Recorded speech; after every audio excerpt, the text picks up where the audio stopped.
Jets at 8:40 tonight announced that they have dismissed Todd Bowles as their head coach. Bowles 14-35 in his past 49 games, 24-40 record during his time as the Jets head coach. 4 years, the Todd Bowles era is now over. The Jets releasing this statement from Chairman and CEO Christopher Johnson, and it says, quote, "I would like to thank Coach Bowles for his dedication to the New York Jets for the last 4 years. After carefully evaluating the situation, I have concluded that this is the right direction for the organization to take. I would like to wish Todd, Tanika, and their family only the best." Again, Todd Bowles gone after 4 years. Let's welcome in our NFL insider, Ralph Vacchiano, who joins us from Foxborough, where he covered the Jets game today. And Ralph, obviously the news is not a surprise. Everybody expecting this since the 41-10 loss to the Bills in the middle of the year. Nonetheless, is the timing of it, the fact that it happened tonight, a bit of a surprise as opposed to tomorrow? Yeah, very often you'll see teams bring in their head coach the next morning and talk to him, maybe give him a chance to address the team. But I think the unique circumstances here were that Todd Bowles knew.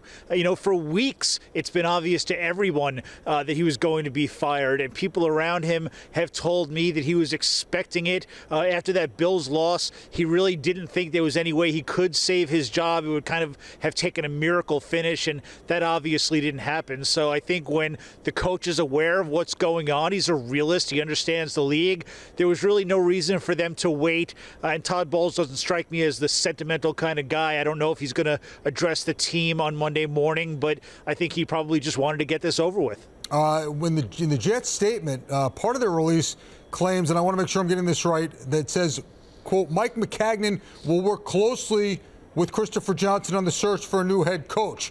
Obviously, in the run-up to this, there's been a lot of discussion as to who would be heading this search. When you hear what the Jets put out there, what's your reaction, and what does that tell you as to whether Maccagnan's running the show in this coaching search or if it's Johnson?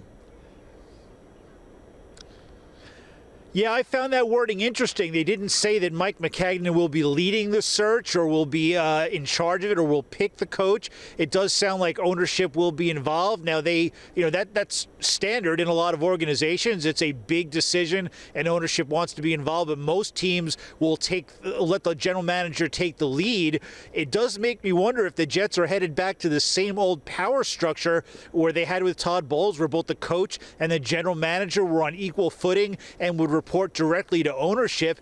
It kind of worked with Bowles and Maccagnan. It's not the best situation if you have two guys that can't work together. If it's not Mike Maccagnan's top choice, you wonder if there could be a little dysfunction down the line, but it doesn't sound like they're going to go to a traditional power structure, which I think a lot of us were expecting. We thought Mike Maccagnan would get a little bit more control, and now it sounds like it might just be the same old thing.